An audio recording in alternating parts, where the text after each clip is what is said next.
London, 1888. A city of grandeur and empire, of progress and power, but also of darkness.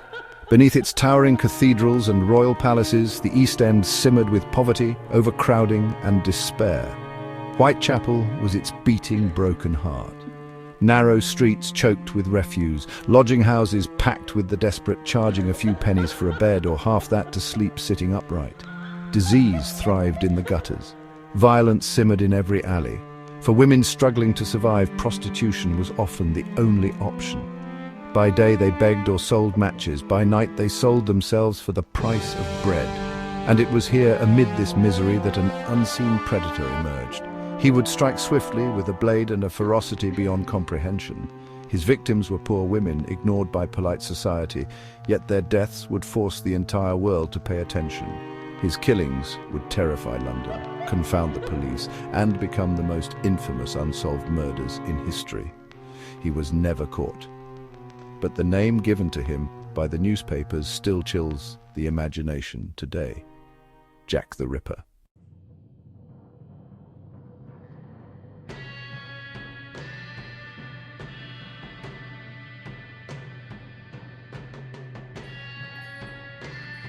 To understand the fear, you must first understand the place. Whitechapel was a labyrinth, an overcrowded warren of alleys, courts and tenements. It was a place where the poor lived invisible lives. Hundreds of brothels operated in secrecy, and thousands of women sold their bodies each night, often just to afford a bed indoors. Prostitution wasn't glamorous, it was survival. Women stood on corners offering themselves for as little as fourpence. And when the money ran out, they wandered the streets until dawn, exposed to the elements and the dangers of the night. The police force of London was not prepared for what was about to happen. While the Metropolitan Police patrolled the city, their methods were crude by modern standards. There were no fingerprints, no DNA, no forensic science as we know it. Investigators relied on eyewitness testimony, confessions, and catching criminals red-handed. In Whitechapel, where mistrust of authority was rampant and the streets were thick with strangers, these methods would fail spectacularly.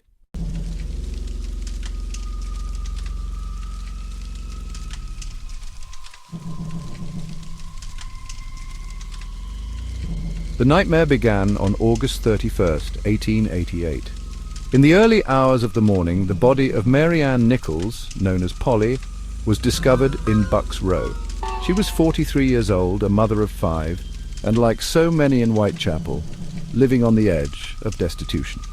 That night, she had been turned out of her lodging house for not having the fourpence required for a bed.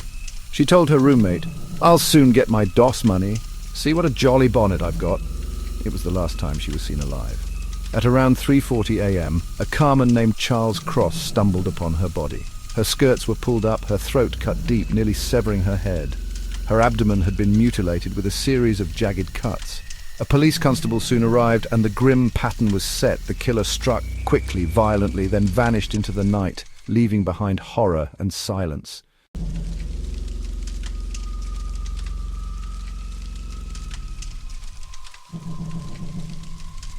Only a week later, another victim was claimed. Annie Chapman, aged 47, was found in the backyard of a lodging house on Hanbury Street.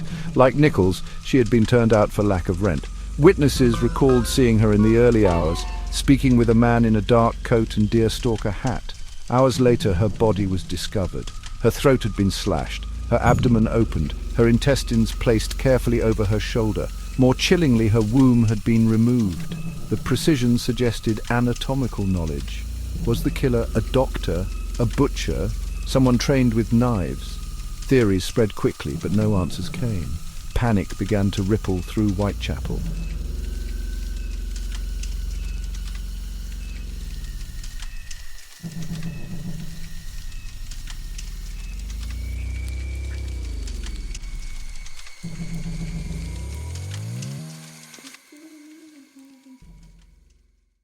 By late September, fear became hysteria. On the night of the 30th, the Ripper struck not once, but twice.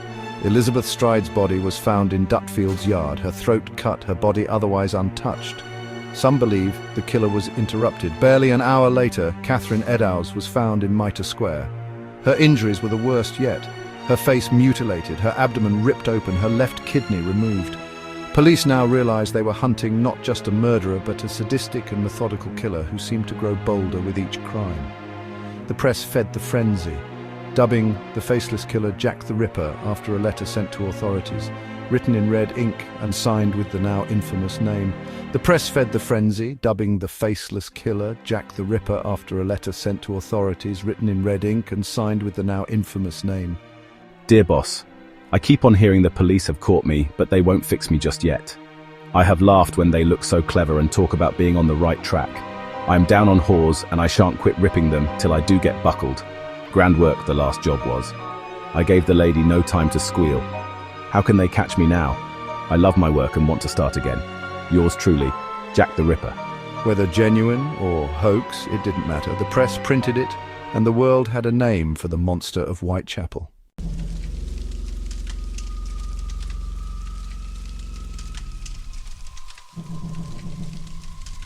The killings reached their most horrifying climax on November 9th.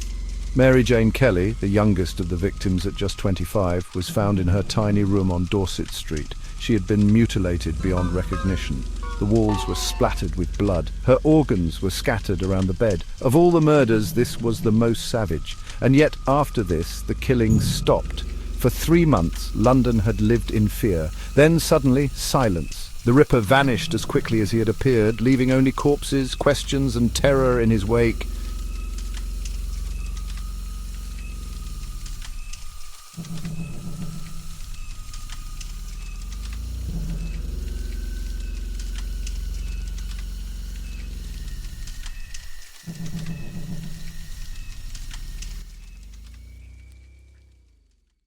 Five women, known as the Canonical Five, are officially recognised as his victims: Mary Ann Nichols, Annie Chapman, Elizabeth Stride, Catherine Eddowes, Mary Jane Kelly.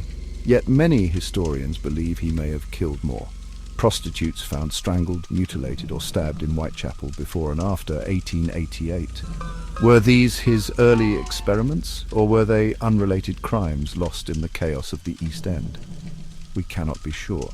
What is certain is that the Whitechapel murders created something the world had never seen before: the archetype of the serial killer, a murderer whose crimes were not motivated by money or passion, but by compulsion. A predator who sought fear as much as blood.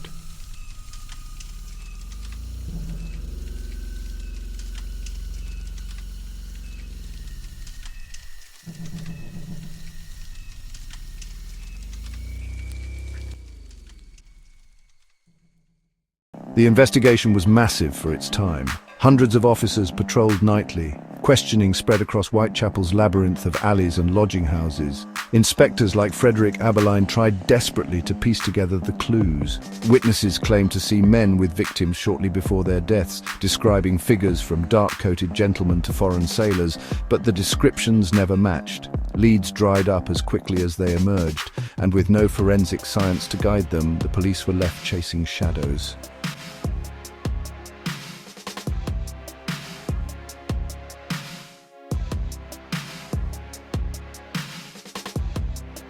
The Ripper was always one step ahead.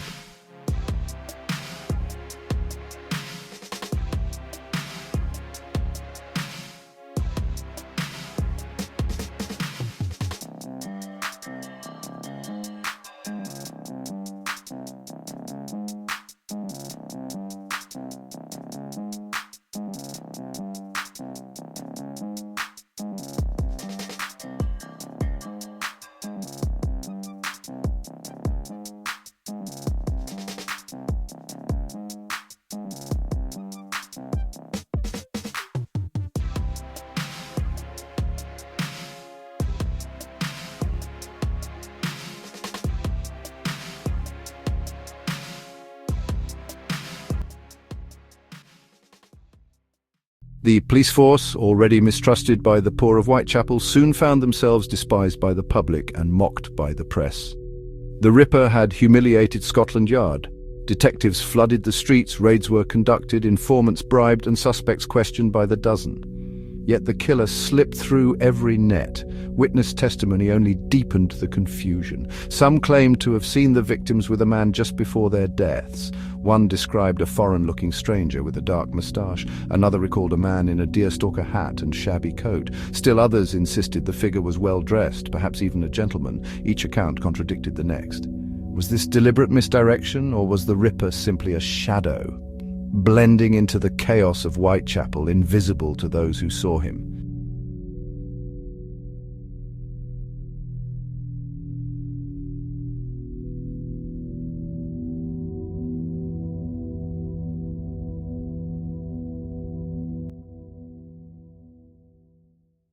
The pressure mounted, and into the fray came the letters. The first, addressed to Dear Boss, was delivered to a London newspaper in late September.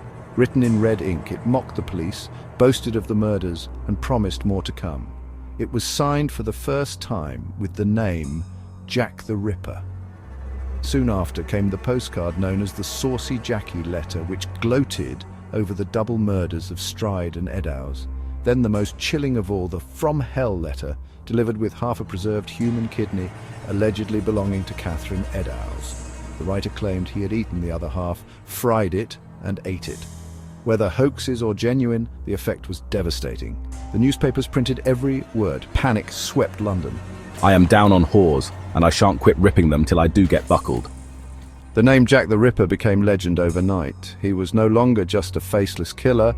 He was a phantom who toyed with the authorities, a monster with a voice, and he knew he was untouchable.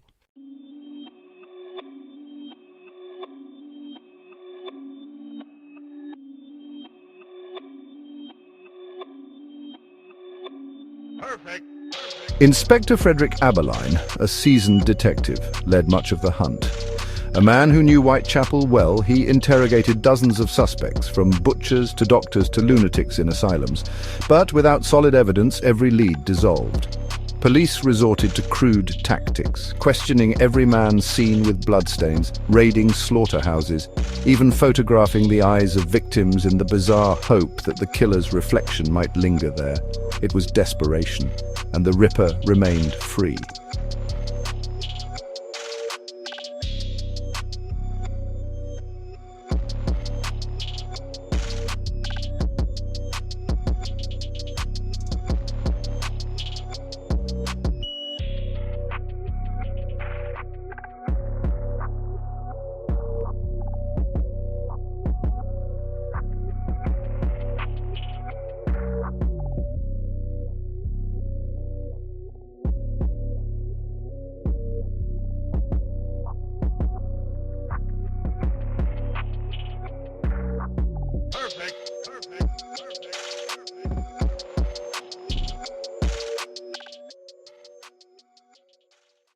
The first prime suspect was Montague John Druitt, a barrister and schoolteacher. Shortly after the final murder, Druitt was found drowned in the Thames. Police officials quietly suggested he fit the profile. Educated, troubled, perhaps driven to madness. Yet evidence was thin. Others turned their suspicions toward Aaron Kosminski, a Polish immigrant barber plagued by mental illness. Confined to an asylum, he was noted as violent and paranoid.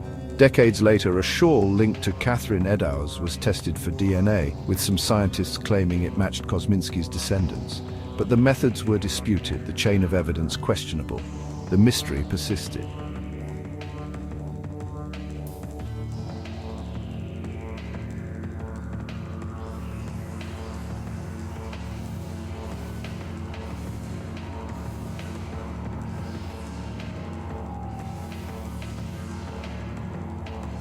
In the decades that followed, Walter Sickert became a popular suspect, even accused in modern times by crime writer Patricia Cornwell, who claimed DNA from his letters matched Ripper correspondence. Yet many historians reject this, insisting the Ripper's letters were hoaxes, and Sickert merely a man obsessed with the case, not its perpetrator.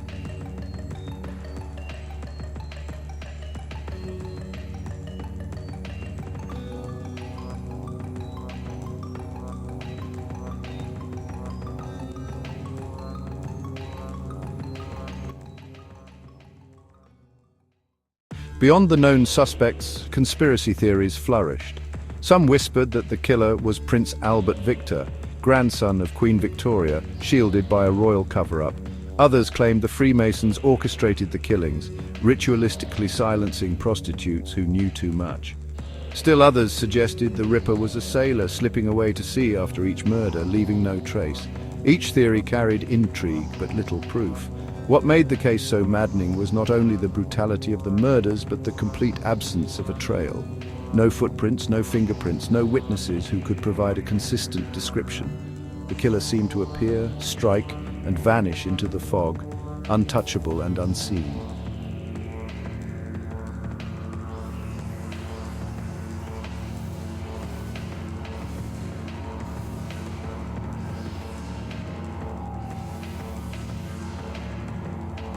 For the residents of Whitechapel, fear ruled every night. Women refused to walk alone after dark. Men patrolled the streets with clubs, forming vigilante groups, lodging houses filled with whispers. The Ripper had transformed the East End into a hunting ground, and everyone wondered who would be next. Another murder! Jack the Ripper strikes again! The press only heightened the hysteria. Londoners devoured every grisly detail, fueling a frenzy that spread across the globe. For the first time in history, a murderer had become an international media sensation. Jack the Ripper was not just a killer of women in Whitechapel. He was the world's first modern serial killer, a monster whose identity became less important than the fear he inspired.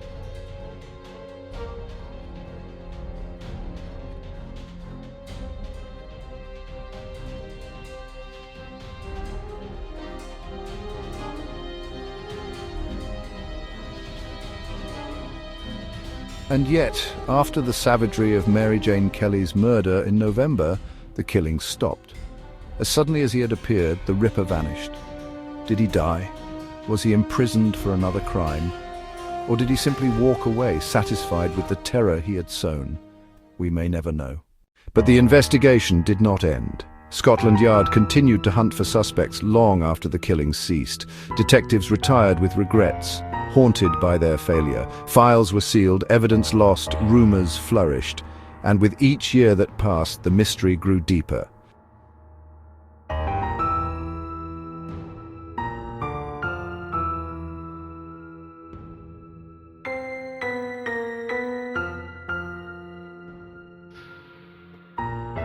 Today, Jack the Ripper has become a symbol, a myth as much as a man. His crimes have inspired thousands of books, films, and theories. Tourists still walk the streets of Whitechapel at night, following his trail by lantern light. He is the monster who was never caught, the predator who slipped through history's fingers. His story is both a tragedy and a riddle, carved into the very streets of London.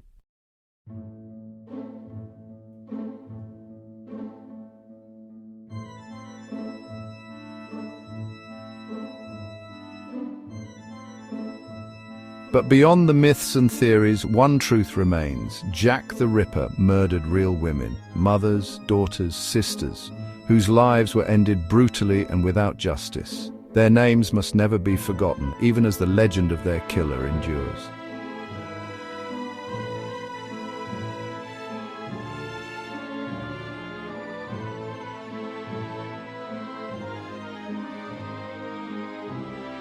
As the official investigation dragged on, frustration mounted. Scotland Yard's inability to capture the killer became a national scandal. Politicians pressed for results, the press mocked the police as incompetent, and the working poor of Whitechapel lost faith in the very people meant to protect them.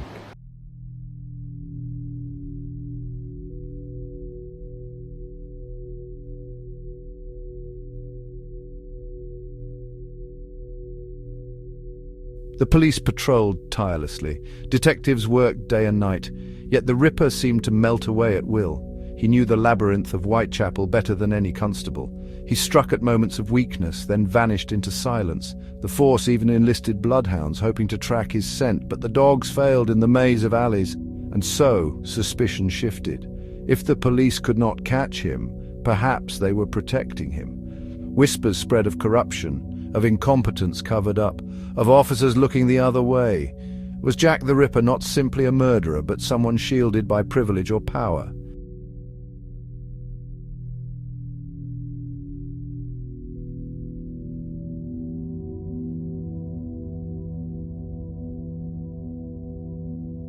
One of the most enduring theories pointed upward toward the royal family itself. Prince Albert Victor, grandson of Queen Victoria, was rumoured to have led a secret double life, frequenting brothels and consorting with women of the East End. Some claimed he fathered an illegitimate child and that the Ripper murders were part of a cover-up to silence those who knew. The theory grew wilder with each telling, a conspiracy involving Freemasons, royal physicians and Scotland Yard itself. But while sensational, evidence was scarce. Prince Albert Victor was far from Whitechapel on key dates, and historians largely dismiss the story as fiction. Yet the idea of a royal killer remains etched in popular imagination, a symbol of class tension in a city divided between wealth and poverty.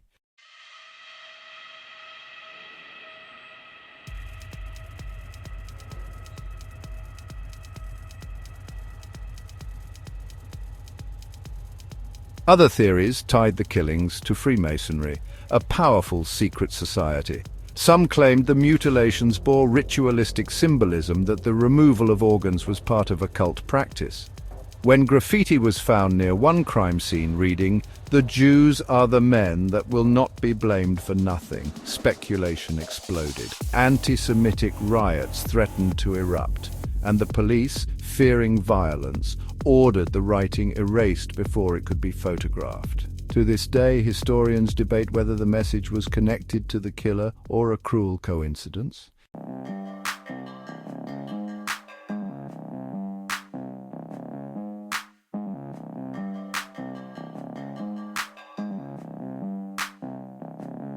Some argue Jack the Ripper was not a Londoner at all, but a sailor. Whitechapel lay near the docks, where ships came and went from across the world. A killer could strike, then disappear to sea, beyond the reach of the law.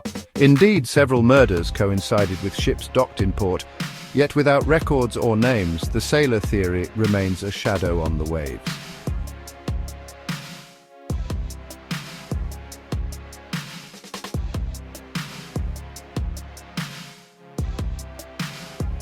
Butchers, surgeons, medical students, all were suspects.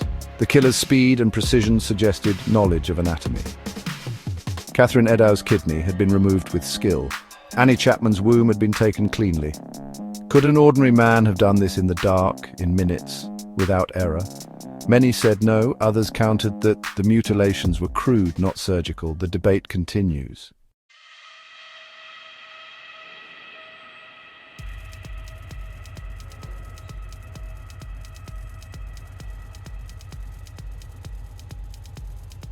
The asylum records of the time reveal another chilling possibility. The Ripper may have been confined, locked away for insanity, his crimes cut short not by death or arrest, but by institutionalization. Aaron Kosminski remains the prime example. A man known for violent behavior, hallucinations, and hatred of women. Was he the Ripper caged after his spree, or merely another unfortunate name swept into history's hunger for answers? Another murder. Ripper strikes again.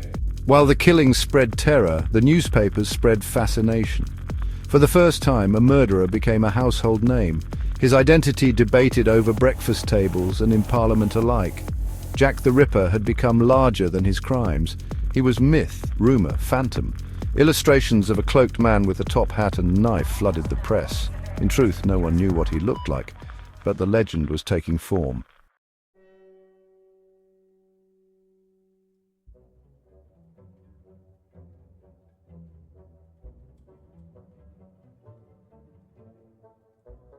This myth-making was not without purpose. Sensational stories sold papers. And while the poor of Whitechapel lived in terror, the wealthy of London consumed the story as entertainment. Jack the Ripper became theatre.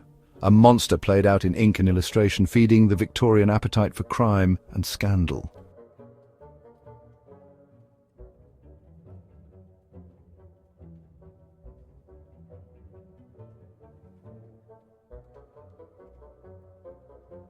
Yet the horror was real. For the women of Whitechapel, each night brought dread. Prostitute patrols walked in pairs for safety. Lodging house keepers locked their doors earlier. Vigilante groups formed, some attacking strangers in the streets on suspicion alone. The East End lived under siege.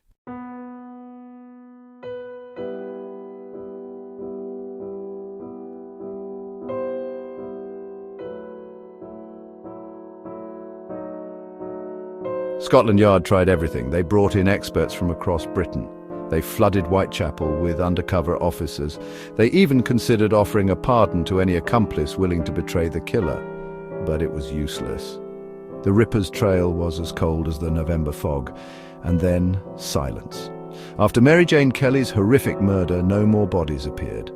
The Ripper had vanished, leaving behind 5 corpses and an endless storm of theories. Was it because he had died? Drowned like Montague Druitt? Was he imprisoned for another crime, hidden away in an asylum, or had he simply stopped? His appetite for killing somehow satisfied.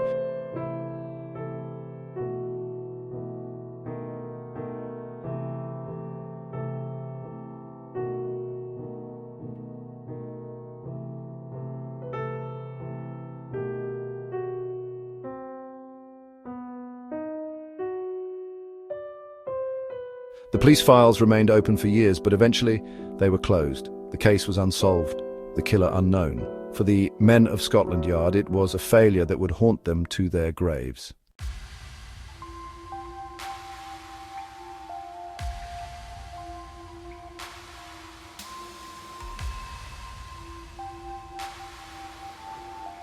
But the Ripper never truly left. His story has endured for more than a century, evolving with each generation.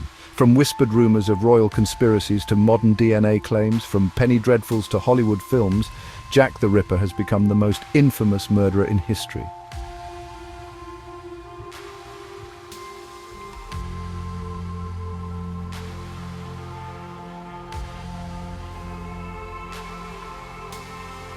The official investigation ended in failure. The files were closed, marked unsolved. No arrest was ever made. For the police, Jack the Ripper was a humiliation, a phantom who mocked their authority, a predator who exposed their limitations. Yet his shadow endured. Over the decades, new generations of detectives, historians, and amateur sleuths have reopened the case, convinced they could solve what their predecessors could not.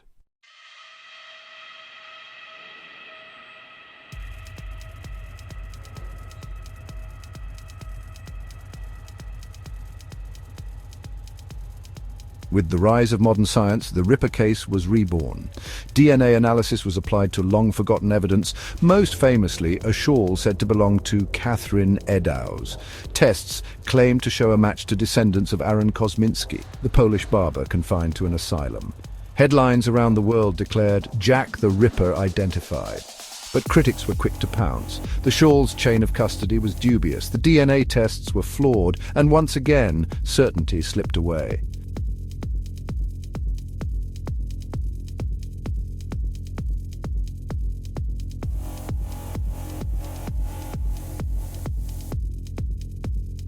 Other suspects continued to haunt the record.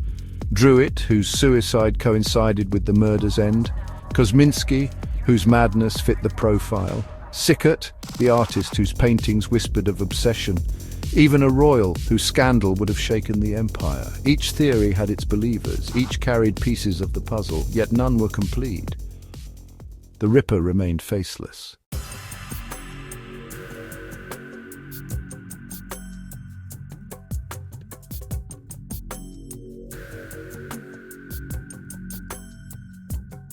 Modern criminal profiling has tried to fill the void. The Ripper, they suggest, was a man in his late 20s or 30s. He lived or worked in Whitechapel, knew its alleys intimately, and blended in so perfectly that no one ever remembered his face. He may have been a loner, consumed by anger and misogyny, killing not for gain but for compulsion. Some see him as a proto-serial killer, the model for countless others to follow. Yet for all the science and speculation, the truth is unknowable.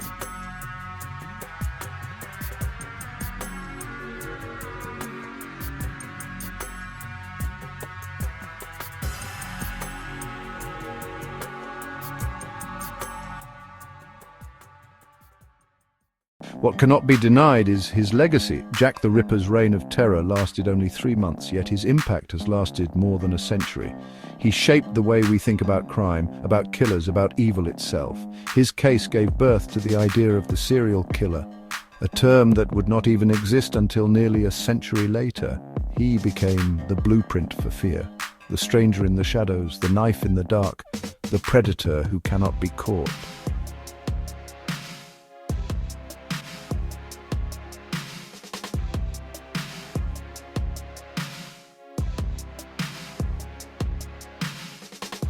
The Ripper has been immortalized in books, plays, films, and endless retellings. Whitechapel today thrives on his ghost. Tourists walk his hunting grounds by lantern light, guides recounting the horrors in alleys where blood once pooled. His story is studied in classrooms, dissected in documentaries, debated in pubs. Jack the Ripper has become less a man than a myth, an idea too powerful to fade.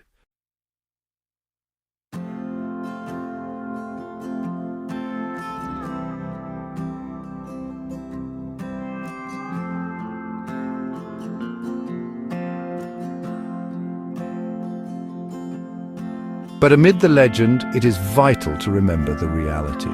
Jack the Ripper's victims were not nameless, fallen women, as the newspapers of the day so cruelly described them. They were mothers, daughters, friends, women living on the margins of society, abandoned by a world that offered them no safety and no compassion. Their lives were real, their suffering immense, their deaths brutal. They deserve remembrance, not just as names in a file, but as human beings whose stories were cut short.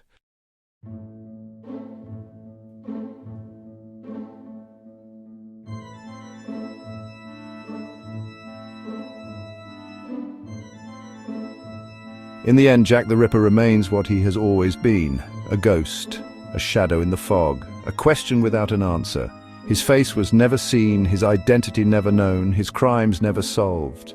For more than 130 years, he has haunted history, slipping through the cracks of time.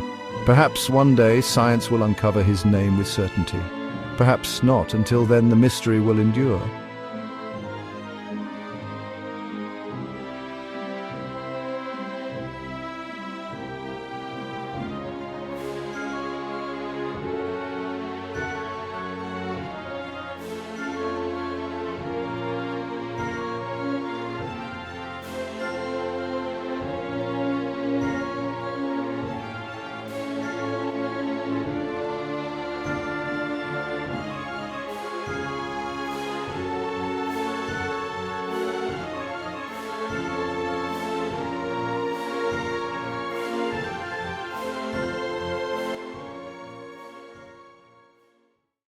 Jack the Ripper was not just a murderer of 5 women in Whitechapel. He was a phantom who terrorized a city, defied its protectors, and became a legend the world cannot forget. And like the fog that once cloaked London, his shadow still lingers, heavy, unbroken, eternal.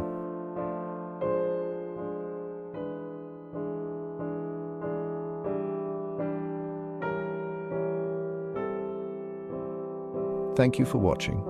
If this mystery haunted you as much as it haunts history, remember to like, share, and subscribe for more journeys into the world's darkest unsolved cases.